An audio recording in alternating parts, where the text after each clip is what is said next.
تکلیف تو سمجھو، 7 فٹ کا سونا جوان اور نشے کا عادی ہے تو کسی نالی میں پڑا ہوا ہے. اور میں نے کہا اس قوم کے ساتھ اس سے بڑا بھیانک مذاق کیا ہوگا. کوئی دانشور تھا بڑا ظالم. اس ظالم سے کوئی مشورہ لینے آیا. اس نے آ کے کہا تو بڑا ظالم ہے، بڑے کڑوے مشورے دیتا ہے، میرا ایک دشمن ہے، میں اس سے بدلہ لینا چاہتا ہوں، میرا دل کرتا ہے اس کا بچہ قتل کر دوں تاکہ وہ تڑپے. تو ظالم نے کہا اسے قتل نہ کر، وہ تو اس کا باپ 2-4 مہینے رو کے چپ کر جائے گا. پھر میں سخت سزا دینا چاہتا ہوں، مشورہ دے. تو اس نے کہا اس کے بچے کو نشے پہ لگا دے. جس کا بچہ نشہ کرے گا وہ باپ روز مرے گا، روز جیے گا، وہ ماں روز مرے جیے گی، نشے پہ لگا دے. اس قوم کے ساتھ سب سے بڑا ظلم یہ ہوا کہ ملت کا جوان نشے پہ لگ گیا، ڈرگز پہ لگ گیا.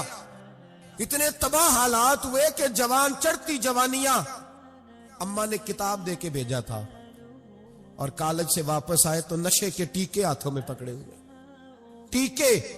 اور آپ کے اس ملک کے اسلام آباد میں ایک دن میڈیا نے وہ خبر بھی وائرل کی اور وہ چیز بھی دکھائی لوگوں کو.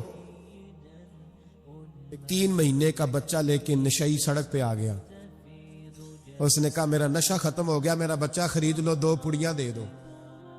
تو وہاں بیبیاں جو سن رہی تھی وہ بھی چیخیں مار کے رو رہی تھی. یہ ظلم کیا اس قوم کے ساتھ، اور کرپشن کی لعنت نے اجازت دی سپلائی کرنے والوں کو کہ گلی گلی بھیجے، گلی گلی. انہوں نے کچھ تھوڑا ظلم نہیں کیا ان حکمرانوں نے. اور ہماری اپوزیشن، اس کو نہ صرف اتنا پتا ہے کہ یہ جائیں اور ہم آئیں، اس سے زیادہ کوئی غرض نہیں.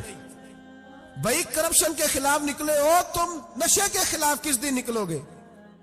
جوئے کے خلاف کس دن؟ قوم تو مر رہی ہے نشے سے، اس کے خلاف میدان میں کب آؤ گے؟ صرف اتنا ہے کہ یہ جائیں اور ہماری باری آئے، اس سے زیادہ کچھ نہیں.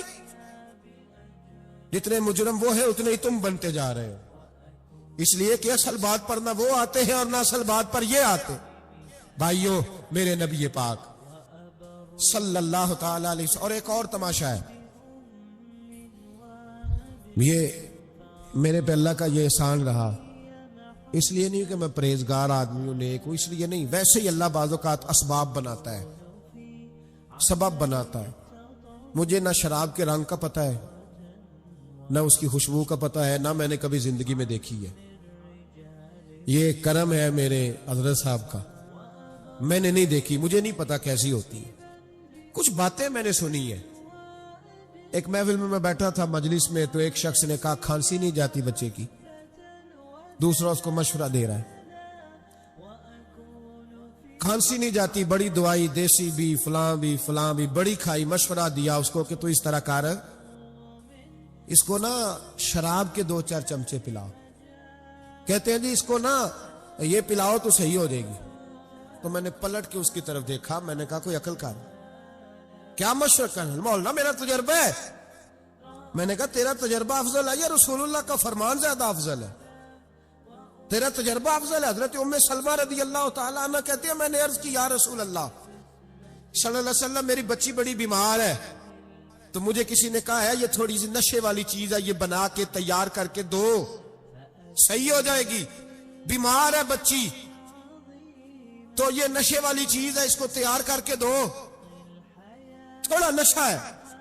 اگرچہ بعض، میں نے شروع میں کہا، بعض لوگ مریض کو، سخت مریض کو ایسی ادویات جو مجبوری بن جائے اس کی گنجائش اور اجازت دیتے ہیں. محتاط علماء تو اس میں بھی بہت ساری چیزیں پہلے بیان کرتے ہیں، لیکن اس نے کہا جی میرا نشہ دینا ہے شفا کے لیے.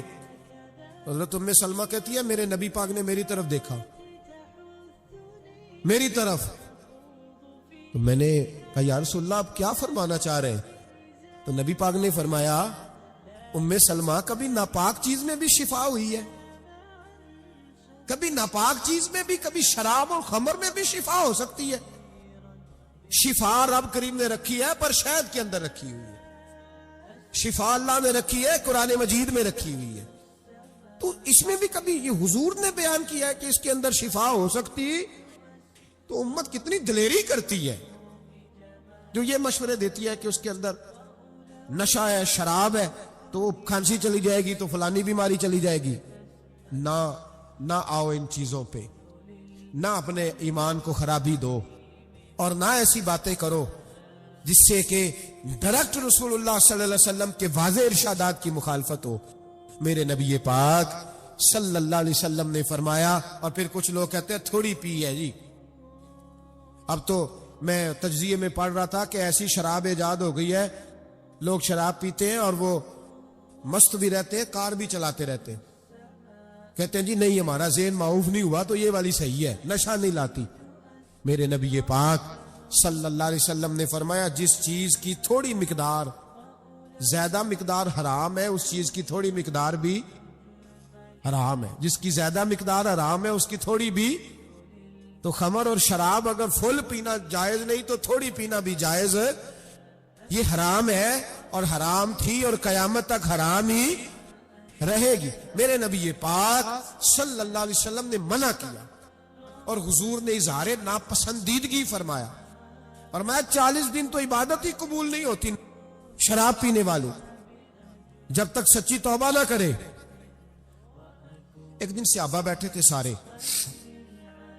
حضرت ابوبکر صدیق بھی تھے، فاروق اعظم بھی تھے، عثمان غنی بھی تھے، ڈھیر ساری تعداد تھی صحابہ کی، سارے تشریف فرما تھے۔ حضرت عبداللہ ابن عمر رضی اللہ تعالیٰ عنہ حدیث کے راوی ہیں اور مستدرک للحاکم کے اندر، ابن حبان کے اندر یہ روایت موجود ہے۔ فرماتے ہیں صحابہ نہ بات کر رہے تھے، اور بات یہ کر رہے تھے کہ یار لوگوں کو گناہوں سے کیسے روکا جائے، لوگوں کو گناہوں سے گفتگو صحابہ یہ کر رہے تھے۔ عبداللہ ابن عمر کہتے ہیں بیٹھے تھے اور یہ گفتگو کر رہے تھے کہ گناہوں سے پلاننگ جی ہوتی تھی، ان کی جو محفلیں ہوتی تھی نا بیٹھ کے، وہ خوش گپیاں نہیں ہوتی بلکہ وہ تبلیغ کی، جد و جہد کی، لوگوں کو برائی سے منع کرنے کے لیے بیٹھتے تھے، اس پر منصوبہ بندی کرتے تھے، پلان کرتے تھے، آگے ترتیب دیتے تھے۔ گفتگو ہو رہی تھی تو اب آپس میں بات ہونے لگی کہ کون سا گناہ زیادہ برا ہے جس پر سب سے پہلے کام کیا جائے۔ تو دور ایک صحابی بیٹھے تھے، ان کا نام تھا عبداللہ ابن عمر، ایک عبداللہ بن عمر ہے اور ایک عبداللہ ابن عمر ہے۔ حضرت عبداللہ ابن عمر دور بیٹھے تھے، بڑے سمجھدار سیانے باریک بین آدمی تھے۔ تو حضرت عمر فاروق اپنے بیٹے سے کہنے لگے جا عبداللہ ابن عمر سے پوچھ کے آ کہ سب سے سخت گناہ کون سا ہے۔ توجہ ہے میرے بھائیوں، ادھر دیکھیے گا میری جانب، پوچھ کے آ کہ سخت گناہ کون سا ہے۔ عبداللہ بن عمر رضی اللہ تعالیٰ عنہ کی خدمت میں جب عبداللہ ابن عمر گئے تو جا کے کہنے لگے کہ صحابہ پوچھتے ہیں کہ آپ نے زیادہ وقت گزارا ہے نبی رحمت صلی اللہ علیہ وسلم کے پاس، تو بتلائیے برا گناہ کون سا ہے، سب سے سخت گناہ، تاکہ سب سے پہلے اس پر پابندی لگائی جائے، اس پر محنت کی جائے۔ تو حضرت عبداللہ ابن عمر کہنے لگے صحابہ کو جا کے بتا دو کہ سب سے برا گناہ شراب پینا ہے، سب سے برا گناہ، اور یہ ام الخبائث ہے، برائیوں کی جڑ ہے، گناہوں کی ماں ہے، یہ بنیاد ہے، باقی گناہ اسی سے شروع ہوتے ہیں۔ کہتے ہیں میں نے آ کے بتایا تو حضرت ابوبکر صدیق رضی اللہ تعالیٰ عنہ سیدنا فاروق اعظم کہنے لگے خود جاتے ہیں، ان کے پاس خود جاتے ہیں، چونکہ ہم نے بات سننی ہے ہم خود جاتے ہیں اور ان سے جا کر کے سوال کرتے ہیں کہ اگر آپ کو اس تفصیل کا پتہ ہے نا تو اس کے پیچھے بھی کوئی تفصیل ہوگی جو میرے نبی پاک نے بیان کی ہوگی صلی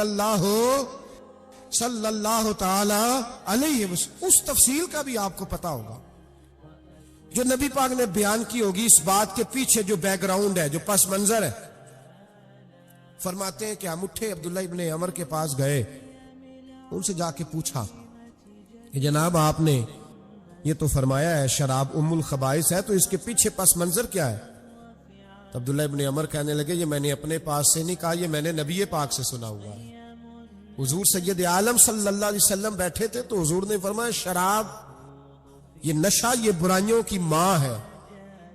اور پھر حضور نے ایک مثال بیان فرمائی، نبی رحمت علیہ السلام نے فرمایا بنی اسرائیل کا ایک واقعہ ہے، ایک خوبصورت جوان تھا، ایک عورت کا دل آ گیا اس پر۔ یہ یاد رکھ لیں، ہم لڑکوں کو منع کرتے رہتے ہیں لیکن ہمیں گھر کی بچیوں پر بھی توجہ دینی ہوگی, ہمیں ان کے فون پر بھی نگرانی کرنی ہوگی, ہمیں وہاں بھی غور کرنا ہوگا. اس لیے کہ اگر کوئی بچی گنجائش نہ دے تو میرا خیال ہے کہ لڑکا جرت کرنے کی طاقت نہیں رکھتا. تو وہاں بھی ان کی اماں سے کہے کہ پابندی لگائے, بچی کسی کا موبائل لے کر کے کہیں اس کو استعمال تو نہیں کر رہی, اس پودے پر بھی توجہ دے, درخت بننے سے پہلے اس کی بھی نگرانی کریں. یہ بھی بڑا ضروری کام ہے.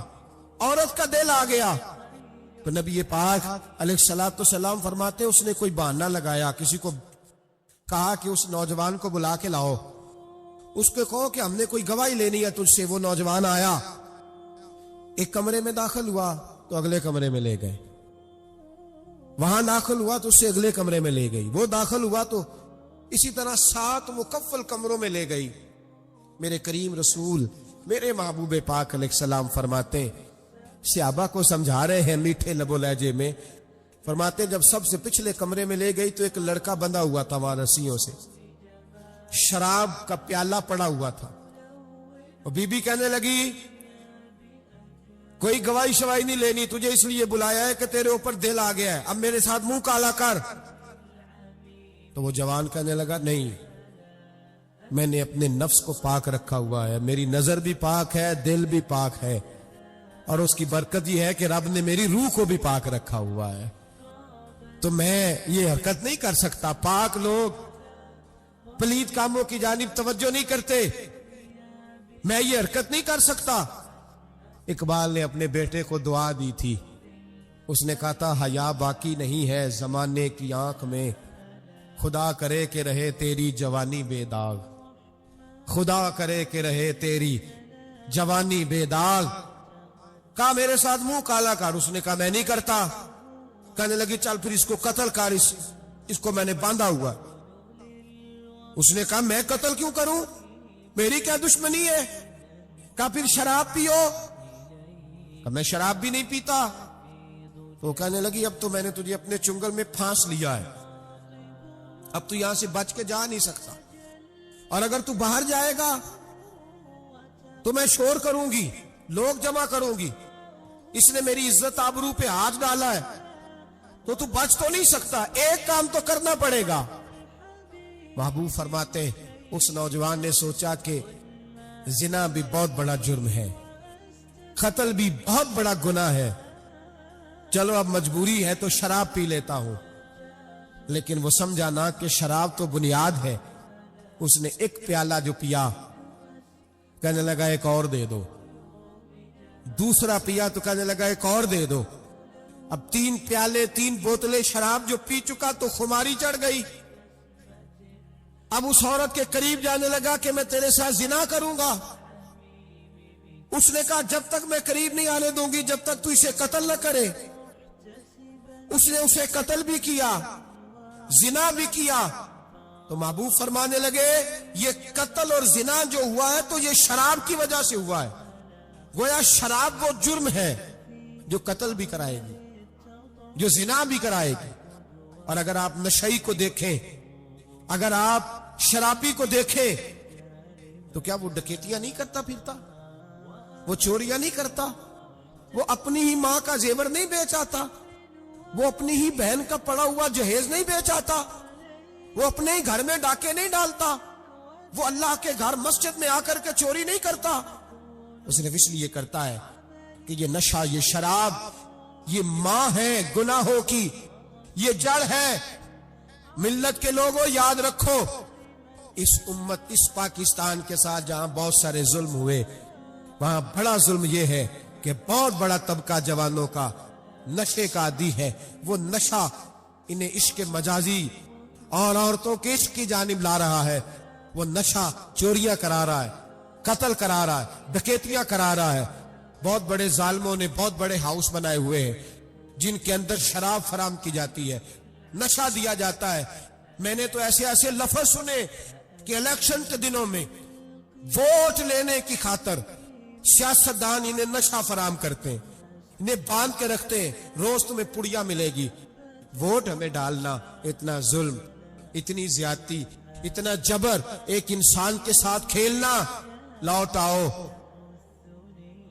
پکڑو ان کا دامن، اپنے گھروں کو بچاؤ، اپنے دوستوں کو بچاؤ، جاگو جاگو امت کے لوگوں جاگو، میرے نبی پاک صلی اللہ علیہ وسلم کے کلمہ گو لوگوں کو بچاؤ۔ ان پر اگر سختی کرنی پڑتی ہے تو کرو، پیار کرنا پڑتا ہے تو کرو، محنت کرو، جد و جہد کرو۔ ایک صحابی تھے نعمان بن عبداللہ، کیونکہ عرب کے لوگ شروع سے شراب پیتے تھے، حرام نہیں، بعد میں حرام ہوئی۔ ایک دن غلطی ہو گئی، شراب پی لی، پھر سے بھول گئے۔ اب کسی نے پرچہ نہیں کٹایا، مخبری نہیں کی، شکایت نہیں لگائی۔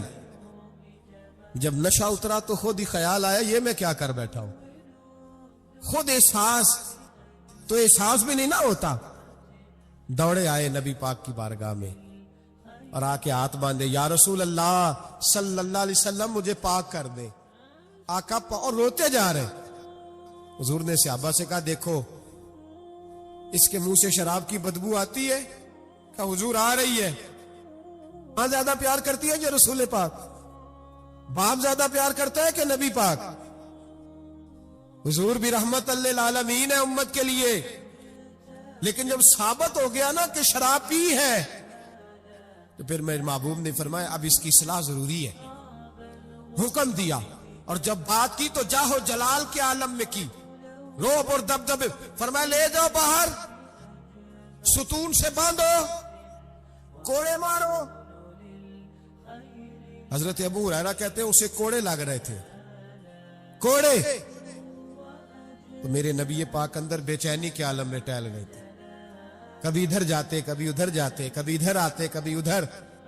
یا رسول اللہ صلی اللہ علیہ وسلم آپ اس کے لیے یہ کر رہے تو شراب پی کے آیا ہے۔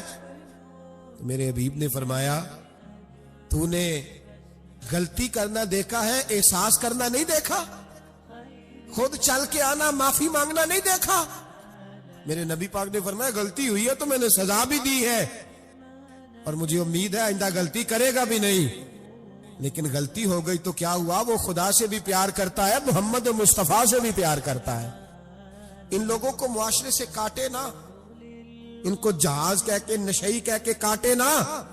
یہ کسی ماں کی آنکھوں کے تارے ہیں، یہ کسی بہن کے راج دلارے ہیں، کسی بیوی کے سر کا تاج ہے۔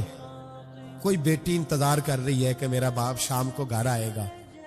او بھائیو، ان پر محنت کرو، ان کے علاج کراؤ، جد و جہد کرو ان کے لیے، انہیں توبہ کی طرف لاؤ۔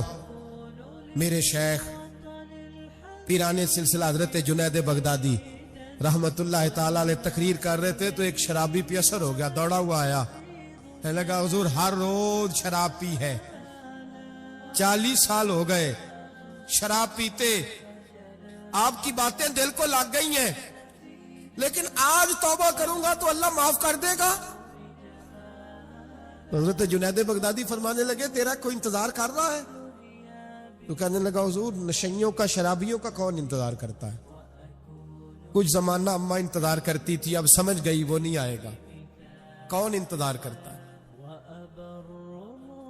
سمجھ گئی وہ نہیں آئے گا۔ کچھ عرصہ بیوی نے انتظار کیا، سمجھ گئی کسی نالی میں پڑا ہوگا نہیں آئے گا۔ بہن بھائی بال بچے انتظار کرنا چھوڑ گئے، اب میرا کوئی نہیں انتظار کر رہا۔ تو حضرت جنید بغدادی رو پڑے، فرمانے لگے نہیں، رب کی رحمت تیری توبہ کا ابھی بھی انتظار کر رہی ہے، خدا کا کرم تیری توبہ کا انتظار کر رہا ہے، آ جا، دروازہ کھلا ہوا، لوٹ آیا۔ وہ شخص کہتا ہے جب بات سنی تو اللہ اکبر کہا، کپڑے پھٹ گئے، قدموں میں گرا، وضو کیا، غسل کیا، مسجد آیا، کہنے لگا یا اللہ تو واقعی راضی ہے، واقعی راضی ہے؟ تو فرماتے ہیں جب وہ رو رو کے یہ دعا کر رہا تھا تو مسجد کے ہر کونے سے آواز آنے لگی تو نے سچی توبہ کر لیا تو تیرا رب راضی ہو گیا ہے، ان کو پکڑ کے لاؤ۔ اور حضرت جنید نے یہ بات سیکھی کہاں سے؟ حضرت سیری سختی سے۔ حضرت سیری سختی آپ کے مرشد دے تو گزر رہے تھے گلی میں، ایک درخت کے نیچے رش بڑا تھا، درخت تھا تو لوگ وہاں کٹھے تھے، رش تھا تو آپ نے کہا جنید پتہ تو کر یہاں کیا ہے؟ لوگوں نے کہا حضور ایک شرابی شراب کے نشے میں مست اول فول بول رہا ہے، اور لوگ تماشا دیکھ رہے. حضرت گئے, چھڑی ہاتھ میں تھی. جوانوں سے کہا چلو نکلو, بھاگو. سب لوگ چلے گئے. تو فرمایا جنید جا پیالے میں پانی لا. فرماتے میں پانی لایا تو حضرت نے اپنے ہاتھوں سے اس کا منہ دھو ڈالا. اللہ کرے ان کا کوئی منہ دھونے والا یاد ہے. اللہ کرے کوئی آئے جو ان کا منہ دھو ڈالے. یہ تو بیچارے اب الجھ گئے گناہ میں. کوئی آئے ان کا بازو تھامے, دھو کے نہ منہ. تو رب کریم کے ولی کی آنکھوں میں آنسو آئے اور کہنے لگے اے اللہ میں نے منہ اس لیے دھویا ہے کہ جتنے لوگ شراب کی بو سونگیں گے اس کے شرابی ہونے پہ گواہ بنیں گے. چلو اب منہ دھویا ہے, کوئی بو تو نہیں نہ سونگے گا, اور لوگ تو گواہ نہ بنیں گے کہ شرابی ہے. اور پھر رو کے کہنے لگے اے اللہ جو میری طاقت تھی وہ میں نے کر دیا, اب جو تیرے قبضے میں ہے تو بھی رحمت فرما. میری طاقت میں منہ دھونا تھا, میں نے دھو ڈالا ہے. تو دل دھو دیا کرتا ہے, مہربانی کر اس کے دل کو بھی صفائی عطا فرما دے. یہ کہہ کے چلے گئے. فرماتے ہیں حضرت جنید میں تہجد کا وضو کرا کے جناب سری شکتی کو مسجد میں لے کے پہنچا تو وہ شرابی مجھ سے پہلے مسجد میں بیٹھا ہوا تھا اور آوازیں آ رہی تھی سری تو نے منہ دھویا تھا تو ہم نے دل بھی دھو ڈالا ہے. دھو ڈال, ان کے بازو تھامو. اگر حکومتیں تغافل برستی ہیں, غفلت کرتی ہیں تو امت کو, باقی لوگوں کو تو جاگنا چاہیے, پر محنت کرو, انہیں بچاؤ, ورنہ ان کی دنیا تو خراب ہو ہی گئی, آخرت بھی بگڑ جائے گی. آخرت. عبداللہ بن مبارک رحمت اللہ علیہ فرماتے ایک آدمی کو تھوڑا سا میرے پاس آیا جایا کرتا تھا, کچھ اس نے تھوڑا سا سیکھا تھا پھر چھوڑ گیا. ایک دن اس کی بیوی کا پیغام آیا کہ حضور آپ کے پاس آیا کرتا تھا, اب تو موت کا وقت قریب آ گیا ہے, مہربانی کریں تشریف لائیں. عبداللہ بن مبارک فرماتے ہیں میں اس کے گھر گیا تو اس پر سکرات کا عالم تھا. سکرات, موت طاری تھی. میں سمجھ گیا کہ اب انتقال کر جائے گا. تو فرماتے میں نے اس کے پاس کلمہ پڑھنا شروع کر دیا, لا الہ الا. جب کسی کے پاس جائے نا مرض وفات میں تو اسے کہنا نہیں چاہیے کلمہ پڑھ, کیونکہ علماء فرماتے ہیں کہ اس پر تو موت کا سکرات کی سختی ہے. ہو سکتا ہے آپ کہیں تو اس پریشانی میں وہ کہہ دے میں نہیں پڑھتا, تو اس کے لیے بڑی مصیبت کھڑی ہو جائے گی یہ لفظ کہہ کے.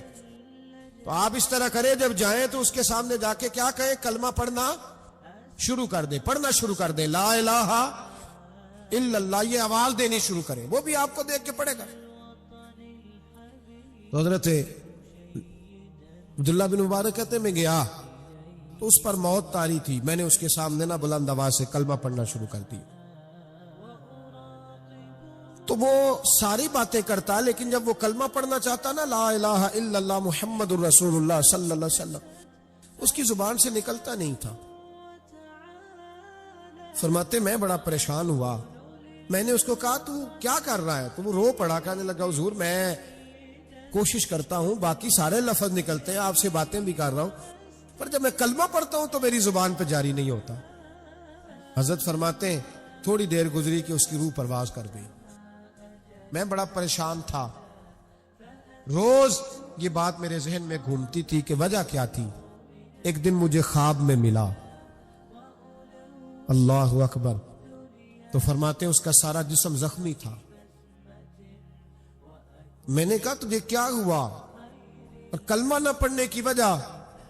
کہنے لگا حضور میرا رب مجھ سے ناراض ہے اور میں بڑی تکلیف میں ہوں, میرے لیے دعا کریں. فرماتے میں نے کہا تیری غلطی کیا ہے.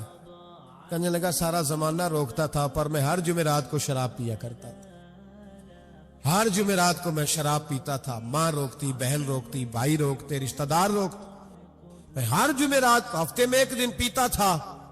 اس کا نقصان یہ ہوا کہ مرتے وقت میری زبان پہ کلمہ بھی جاری نہیں ہوا. میرے رسول پاک سید عالم صلی اللہ علیہ وسلم کو صحابہ نے بتایا کہ یا رسول اللہ صلی اللہ علیہ وسلم ایک آدمی شراب اتنی پیتا تھا کہ شراب کے نشے میں مر گیا ہے, نشے کی حالت میں مر گیا ہے. میرے حبیب نے فرمایا قیامت کے دن اٹھے گا تو اس کے منہ سے بھی شراب کی بدبو آ رہی ہو, اسی حال میں اٹھایا جائے گا اور سزا دی جائے. قیامت میں بھی حال بڑا سخت ہوگا. دنیا بھی تباہ، قبر بھی تباہ، آخرت بھی تباہ، اور پھر وہ لوگ زندہ لاشیں بن کے وقت گزار رہے ہیں۔ اظہار بیزاری کریں، ہمارے ہاں تو فیشن ہے، فیشن ہے۔ اور شرابیوں کی دوستی، ظالموں کے ساتھ جرانے، ہمارا آنا جانا، پروٹوکول دینا، ہمیں پتہ ہوتا ہے کہ کون کتنا شرابی ہے، ہمیں پتہ ہوتا ہے۔ سوشل میڈیا پہ روز ویڈیو آتی ہیں، روز شور اٹھتا ہے، بڑے بڑے شرابی کبابی اس ملک کی باغ دوڑ سنبھالے ہوئے ہیں، پر ہمارے تو یرانے ہیں نا، اس لیے کہ ہمیں بھی تھانہ کلچر کو پروان چڑھانا ہے، ہمیں بھی ضرورت پڑ سکتی ہے، جھگڑے میں تھانے لے جانا پڑتا ہے تو کیا کریں، یرانے رکھنے پڑتے ہیں۔ حضرت امام شافعی فرمایا کرتے تھے جس نے دوستی رکھی شرابی سے اور راضی ہوا اس کے شراب پینے پر، اللہ قیامت کے دن اسے بھی سزا دے۔ حکم یہ ہے کہ اسے سمجھاؤ، بہلاؤ، قائل کرو، سختی کرو، دوستی توڑو، پھر بھی باز نہ آئے تو رخ موڑ جاؤ، پھر اس کے ساتھ تعلق رکھنے کی اجازت نہیں ہے میرے بھائی۔ اور ہمارے ہاں تو یہ چودھری اور وڈیرا اور سپہ سالار ہونے کی علامت ہے نا، اب یہ علامت ہے نا جناب، مال آ جائے تو پھر کہتے ہیں وہاں، اور میں نے تو شروع میں کہا تھا اب لوگ اس کو فخر کا باعث جانتے ہیں۔ گندگی کھانے والا باعث فخر نہیں ہوتا، جو گند کھائے وہ باعث فخر نہیں، فخر وہ ہوتا ہے جس کا کردار زیادہ اعلیٰ ہوتا ہے۔ یہ کوئی علامت نہیں کہ میں بڑے قبیلے سے ہوں تو اب ہمارے بچوں کو اجازت ہے وہ نشے کرتے پھرے، شرابیں پیتے پھرے، موج کرتے پھرے، یہ کوئی فخر کی علامت نہیں، یہ شرم کی علامت ہے۔ باپ کا سر آج تو فخر سے بلند ہوتا ہے نا، معاذ اللہ استغفر اللہ، کہ وہ دیکھو جی وہ شرابیں بھی پیتا ہے، مونچھیں بھی بڑی رکھی ہوئی ہیں، بدماشی بھی کرتا ہے۔ پتہ تجھے اس وقت چلے گا جب تیرے پاؤں تک آگ آئے گی، اور جب تیرا گھر اجڑے گا، جب تباہیاں ہوں گی، جب یہ بیچ ڈالے گا ہر شے، جب یہ تجھے کسی کام کے قابل نہیں چھوڑے گا، پھر تجھے خبر ہوگی۔ قرآن نے اسے ناجائز کہا، رسول پاک نے اسے ناجائز کہا، اور مولا علی کی ایک بات تو حرف آخر ہے۔ کسی نے کہا حضور آپ شراب اور نشے کے بارے میں کیا فرماتے؟ تو حضرت علی کہنے لگے بہتے دریا میں ایک قطرہ گرے شراب کا اور پھر وہ دریا خشک ہو جائے اور اس کی سطح پہ گھاس ہو گئے، اور میرا گھوڑا اگر وہ گھاس کھا لے تو میں اس گھوڑے کی سواری بھی پسند نہیں کرتا۔ ایک قطرہ شراب گر پڑے۔ جناب ابو بکر صدیق رضی اللہ تعالیٰ عنہ سے کسی نے پوچھا جاہلیت کے زمانے میں تو سارے شراب پیتے تھے، آپ نے کبھی پی تھی؟ تو آپ فرمانے لگے میں وہ کام نہیں کرتا جو کرنے کے بعد بیوی اور بہن کی پہچان ختم ہو جاتی، میں وہ کام ہی نہیں کرتا۔ اتنا غلیظ کام کیسے کروں کہ جو پینے کے بعد یہی خبر نہ ہو کہ بیوی کون سی اور بہن کون سی ہے۔ میں یہ کام نہیں کرتا جو انسان کو رشتوں کی پہچان ہی بھلا دے، میں وہ کام کرتا ہوں جس میں انسان کا شعور بیدار رہتا ہے، عقل بیدار رہتی ہے، اپنی زندگی کو سنوارے، اور اگر کسی جگہ یہ غلطی ہے تو کھری اور سچی توبہ کرے، اور اگر دائیں بائیں کوئی ایسا شخص ہے تو اس کا بازو تھامے، محنت کرے، ٹائم دے، اسے اس دلدل اور گندگی سے باہر نکالے، یہ بہت بڑی نیکی ہوگی۔ اور ان بہروپیوں کو پہچانے انہوں نے تھوڑے سے پیسوں کے لیے ملت کے جوانوں کی رگوں میں نہیں زہر انڈیل دیا ہے اور تباہی پھیلا دی ہے۔